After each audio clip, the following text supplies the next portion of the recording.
Olá, meus amigos, sejam todos muito bem-vindos ao Daytech, a plataforma digital da Rony. Meu nome é Henrique Preto. Hoje é a nossa aula número 9 sobre incêndios estruturais e fumaça. Em específico, o tema fumaça em incêndios estruturais. Tudo bem? Então, esse tema vai ser bem interessante. Pega caneta, pega papel para a gente acompanhar o desenvolvimento aqui. Tá? Então, aplicação e conceitos quanto a incêndios estruturais. Bom, a novidade, então, antes de começar, de fato, a aula é o nosso intensivo de emergências químicas. Nesse momento, já são, é que vai mudar, se estiver assistindo uma gravação, isso vai já estar desatualizado, mas neste momento são 441 pessoas que estão inscritas no canal, no nosso intensivo de emergências químicas, que serão aulas diárias sobre o tema. Tá? E eu entregarei, se você está inscrito aqui no Daytech, não significa que você vai receber essa aula somente se você se inscrever. A inscrição está no link aqui embaixo. Tá certo? A inscrição até dia 26/1. E depois a gente começa o nosso intensivo. As aulas aqui não vão parar por conta do intensivo. Tá? A Rony é uma consultoria em emergência. A gente tem um campo de treinamento, o campo de treinamento mais técnico do país, campo de treinamento mais complexo do país. Nós queimamos combustível líquido pressurizado, tá? Isso quase nenhum campo no Brasil faz, nós queimamos apenas isso, tá? Fora treinamentos de emergência que desenvolvemos, planos de emergência, gestão documental de espaço confinado, de trabalho em altura, teste de pontos de ancoragem. Que você precisar, entre em contato conosco. Agora, entrando em contato com o tema, tá certo? De fumaça em incêndios estruturais, a gente vai começar. Por quê? Bom, é simples. Estava conversando com um aluno antes dele entrar na casa de fumaça, nesse sábado, lá no nosso campo de treinamento, e o aluno, ele comentou algo interessante. Ele falou assim: pô, Preto, legal que você comentou, porque não tem boneco lá dentro da casa de fumaça. Nós não vamos entrar para buscar um boneco. Eu falei, melhor assim, né? Porque é contaminante e tal. Eu falei, então, faz mais sentido. Mas em geral, eu falei, em geral, realmente o pessoal orienta, né? A brigada de emergência a entrar e buscar um boneco. Ou seja, se está orientando, está colocando na cabeça de um aluno, de alguém que toma você como referência naquele momento ali, que ele pode entrar num ambiente que é IPVS, que você como instrutor sabe o que é IPVS, para resgatar alguém, você vai colocar a vida dele em risco. Então o motivo é simples, tá? O motivo é que bombeiro também morre, brigadista também morre. As limitações que são inerentes de um ser humano, obviamente, estão dentro de um bombeiro, estão dentro de um brigadista, seja ele homem ou mulher, o peso que for, a condição física que for, existem limitações humanas e essas limitações estão presentes em todos os bombeiros. Ou seja, bombeiro pode passar mal, um brigadista pode passar mal. E por que eu estou falando de bombeiro? Porque se o bombeiro, que é um profissional treinado, que dedica a sua vida a isso, ele pode passar mal, mesmo estando portando, né, assim como está nessa imagem, equipamentos que condizem à realidade, tá? Ele pode passar mal. E a questão é, quem busca o bombeiro quando o bombeiro passa mal? Quem é o bombeiro do bombeiro? Por isso, existe a NFPA ou NFPA, tá? 1407, onde fala do RIT ou RIC, tá? Time de rápida intervenção ou grupo de rápida intervenção, tá? São as pessoas que ficam do lado de fora de um incêndio estrutural, equipados com o mesmo nível de proteção, ou do lado de fora da emergência com produto químico, com o mesmo nível de proteção das pessoas que estão na zona quente. Por quê?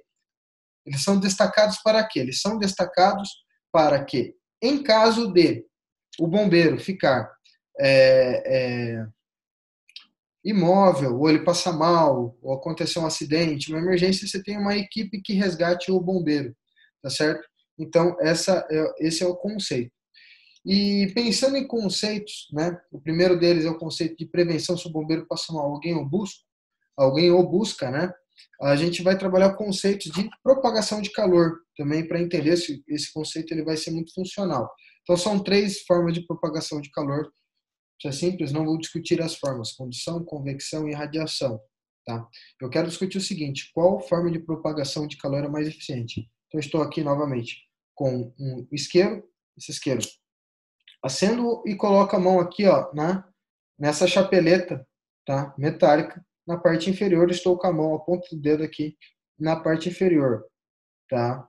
Bom, qual é a forma de propagação de calor? Através da chapeleta, tá? A forma de propagação de calor é a condução. Agora, se eu acendo o fogo e coloco o dedo aqui do lado, tá? Na mesma distância, eu tenho a irradiação, perfeito? E se eu acendo o fogo e coloco a mão ou o dedo a 1 centímetro de distância, na mesma distância, né? Na mesma distância, acredito, está queimando. Na mesma distância, tá? Na parte superior do fogo, eu queimo minha mão, queimo meu dedo. Então você percebe que nitidamente, através desse experimento, pode fazer isso em casa, né? Que a forma de propagação de calor mais eficiente é a convecção. E o que é a convecção? É a transmissão de calor através de um fluido, ou seja, do que não é sólido, do que é líquido ou gasoso. Perfeito? E por que falamos isso? Porque a fumaça está no estado gasoso e através da fumaça é transferido calor, ou seja, através da convecção. E a gente já viu que a convecção é a forma de transmissão de calor mais eficiente. E daí, o que isso quer dizer? Que além, tá, da transmissão de calor bastante eficiente da convecção, incêndio estrutural, incêndio local fechado, a gente pode ter também, tá, a presença de alguns diversos gases. Os mais comuns, tá, são esses que eu coloquei aí, tá? Monóxido de carbono, dióxido de carbono, partículas de carbono. O que quer dizer a partículas de carbono nesse caso? Bom, imagina só, muitas partículas de carbono em suspensão, o carbono tem característica de inflamabilidade, está extremamente quente, pode dar o quê? Flashover, pô. A fumaça, né? A fumaça pega fogo, tem muito carbono, tá certo? Então, essa é a ideia. Dióxido de enxofre, tá certo? Cianeto de hidrogênio e outros gases. Bom, vamos lá, vamos começar alguns conceitos interessantes então. Primeiro de tudo, né? O que a gente vai ter então? Vamos pensar na fumaça. Não é um treinamento de espaço confinado, mas tem aplicabilidade para. Vocês vão entender o porquê. No espaço confinado, em geral, se aprende o seguinte, né? A gente aprende o seguinte em espaço confinado. A gente aprende que densidade relativa, tá, é igual o peso molecular dividido por 29. O que é o peso molecular? O que é o 29? O peso molecular é a soma, tá, do peso do átomo daquelas moléculas, que é dada em gramas por mol, gramas por uma quantidade gigantesca. Tá? Mas como a quantidade gigantesca é a mesma, você pode comparar grama com grama. Tá certo? Então, o peso molecular de uma determinada molécula dividido por 29. Tá? Que em geral, as pessoas consideram quando fazem isso aí? Quando o resultado é igual a 1, então, tá? Em geral, tá? O ar ele fica na parte mediana do espaço confinado. Tá? Quando o resultado é menor que 1, o ar fica na parte superior do espaço confinado. E quando o resultado é maior que 1, fica na parte inferior do espaço confinado. Tá? Então, densidade é igual peso molecular dividido por 29. O que isso quer dizer? Quer dizer que, então, vamos pegar alguns exemplos aqui. Tá? Vai, aqueles exemplos que eu dei ali. Monóxido de carbono, CO. Depois a gente pode colocar o cianeto de hidrogênio. Tá? CO2, CO2, tá certo? NO2, N. Nossa, que dificuldade que escrever aqui. E H2S, gás sulfídrico. Tá certo? H2S. Ficou maravilhoso, né? Então tá. O que a gente tem? Vamos entender aqui. Vou abrir a tabela periódica. Aqui, na tabela periódica, a gente tem, na parte inferior, nesse caso, o peso molecular. Tá? Peso molecular de carbono, então, são 12 gramas por mol. Oxigênio, tá? 16 gramas por mol. Nitrogênio, 14 gramas por mol. E assim por diante, tá? Então, o que que nós vamos precisar? Dessas informações para a gente achar o peso molecular. E significa o quê? Vamos voltar lá. Significa que o peso molecular do monóxido de carbono é de 28 gramas por mol. Então, em tese, ele ficaria no meio do espaço confinado ou algo parecido assim.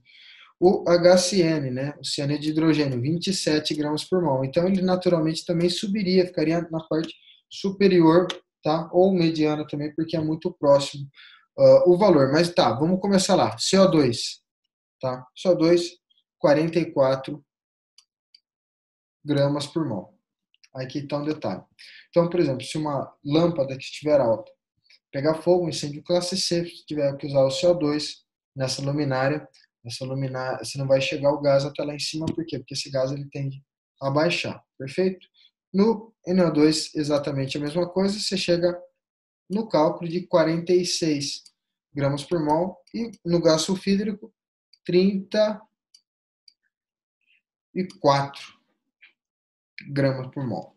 Então, o que isso significa? Significa que daqui para baixo, tá? Todo mundo, todas essas substâncias, elas deveriam estar na parte inferior. Isso aqui, tá? Densidade relativa igual peso molecular sobre 29.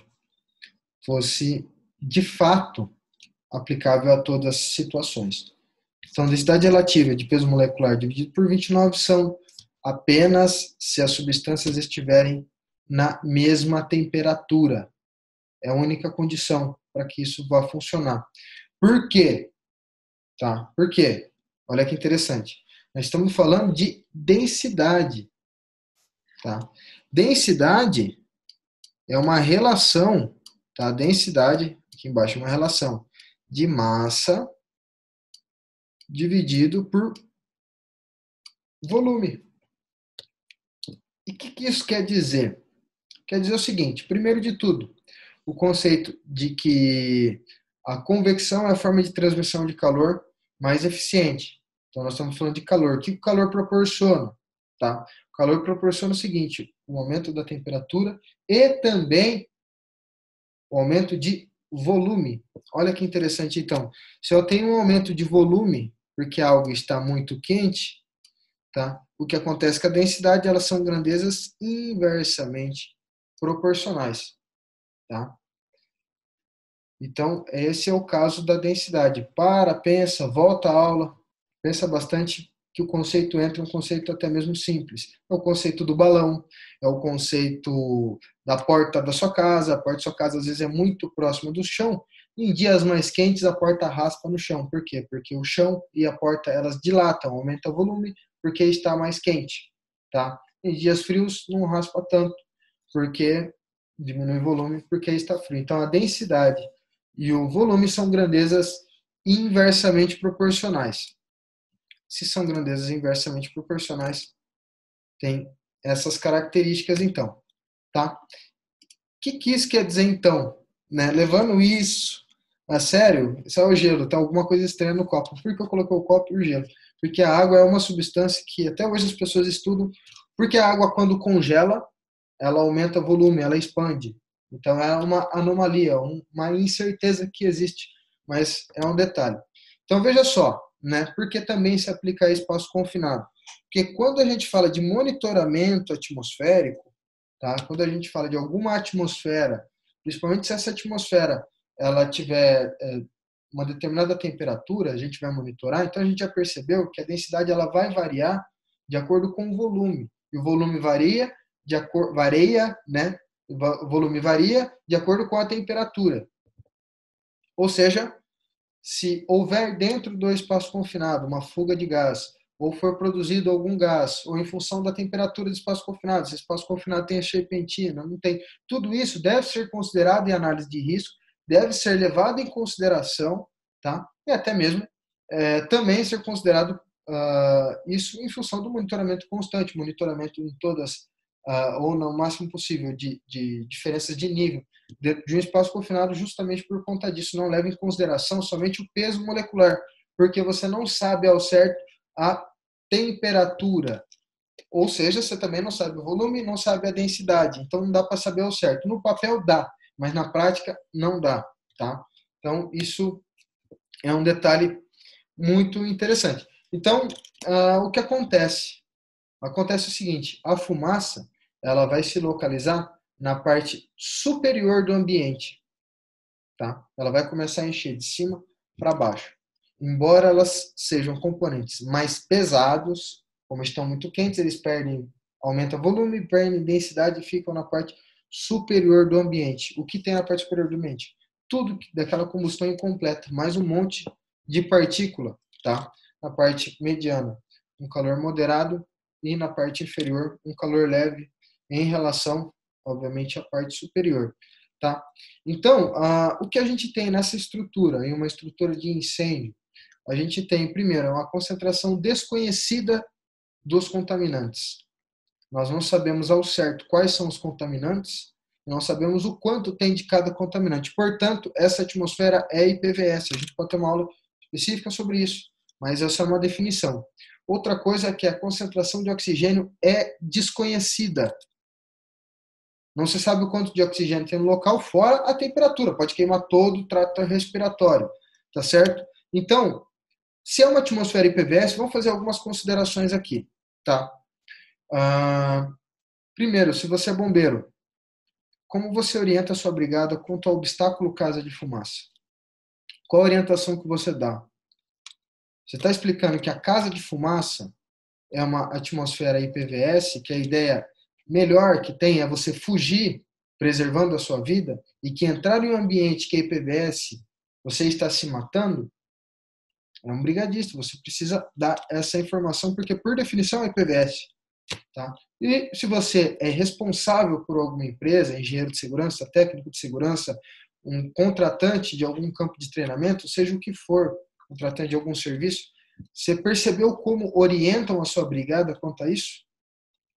Quanto ao obstáculo, caso de fumaça, levando em consideração todos esses detalhes, tá? Então, por que a gente tem que levar tudo isso em consideração?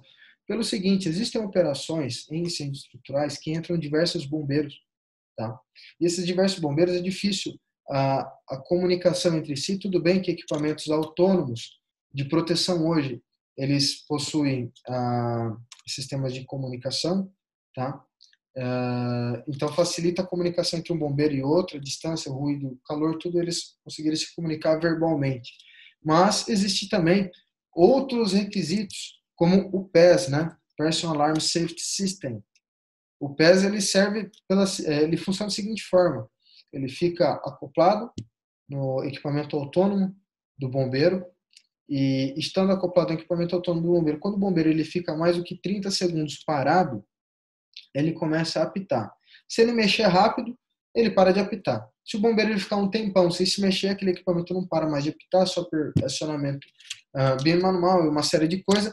Esse apito ele vai em diversas frequências para ir o mais longe possível, para que a equipe de HIT ou RIC, né, que esteja lá fora daquele incêndio, ouça e consiga chegar até o bombeiro, para que o bombeiro seja resgatado. Ou seja, olha o nível de critério que se tem que ter.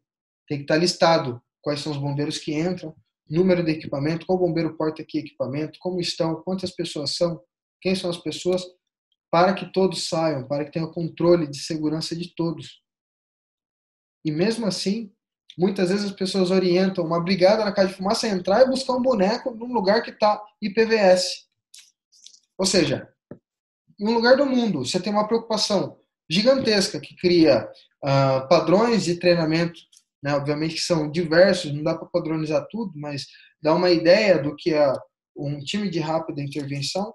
Do outro lado, você tem ainda pessoas que orientam você a entrar numa casa de fumaça, uma atmosfera IPVS, sem equipamento de proteção respiratória.